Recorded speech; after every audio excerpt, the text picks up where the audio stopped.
start? Okay, base of water. It did start. Oopsie.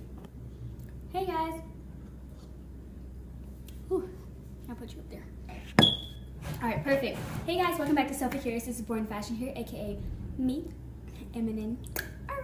So we're gonna start off with this episode of Ephesians. I think that's how you say it. Alright, so the blueprint. 2. Unity in the body of Christ or Elohim. So you can find that in chapter 4, verse 1 through chapter 6, verse 24. Okay, so work to eradicate all backbiting, gossip, criticism, jealousy, anger, and bitterness, barriers in the unity of the church. So your church can be considered your congregation of friends, any form of people that are your source of community. So it can be your platform, it can be, like I said, your family, because some people are only family-oriented. People are like, I don't mess with nobody but my family. And that's good, 10 toes down, be in it. But eradicate, which means to eliminate pretty much the backbiting, gossip, criticism, jealousy, because why have that in your community? Because it kind of disrupts the unity of it, you know what I mean? And define church, like I said, it can be your community, family, anything that you get your source of, what does community feel like? Anywhere you get your source of wholeness from. And not saying it's like the definition of your wholeness, but it is a makeup. You know, who you choose to have in your circle is your makeup. You know, they say, I can tell you who your 5 friends are. I can tell you who you're going to be by your 5 friends. So, anyway, chapter 2, verse 10. We are God's work of art. I consider myself an art. I literally, since I was young, I've always been fascinated with mirrors, which mirrors are deceptive anyway. But it's the way you look at yourself in the mirror, how you develop your mindset about yourself in the mirror, how you speak to yourself in the mirror. Because mirrors cast spell, you know.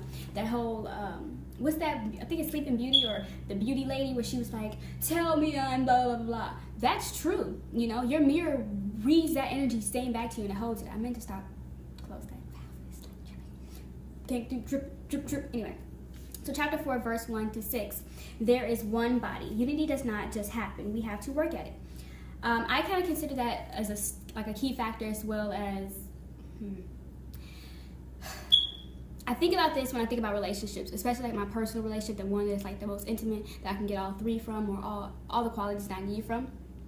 It's not literally, I don't know if I just never put in the work for a relationship, but it's literally have been the most, it's something every day. It's something every day. You could argue about something petty in the middle of the day, and then the rest of the day is beautiful. Your morning is beautiful. And like something to come to mind, and you have to speak on it because that's something you work on. That's how do I get past this barrier? You know, and you always think, why are you still bringing this up? Because we ain't saw it. I got a new revelation. And it's not I think it's not bringing pettiness to the relationship, but it's also bringing, hey, I'm open enough to be secure with you, like secure and insecure with you. So yeah, there is one body.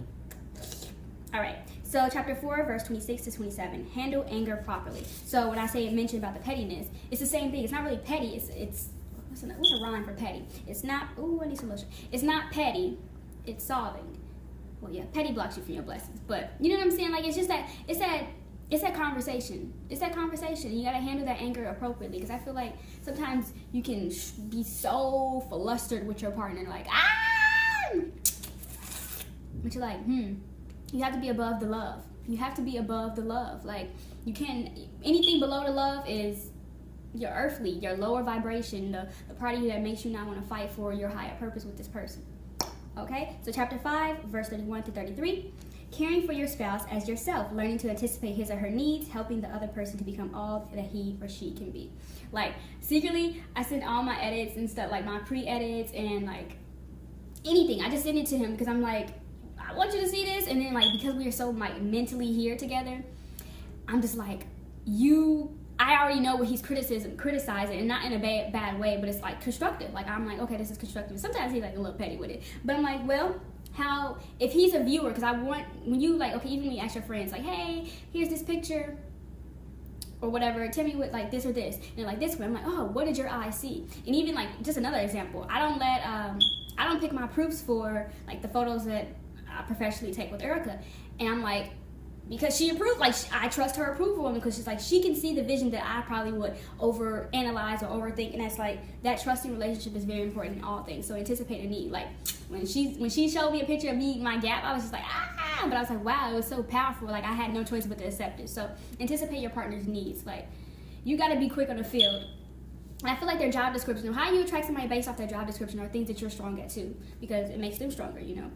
So become all that he or she can be. So chapter 5, verse 22 to 24. Husband does not take advantage of does not take advantage of his leadership role, and wife does not undermine her husband's leadership.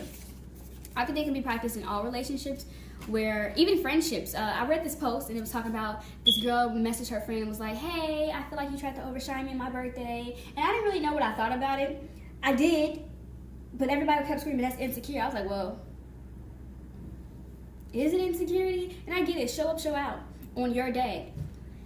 I don't know. Let me see. Let me read that person. I don't know. I don't really want to define that post what I think, but you don't undermine people. You don't undermine people in their leadership role, because everybody has a time to shine. Everybody has a time to place. But when you can't allow that shine for the other person because, well, I don't know. In my brain, I always think of Marlo Hampton. She's in Aquarius too, and she shows out. But why would I ask her to be minimum for me?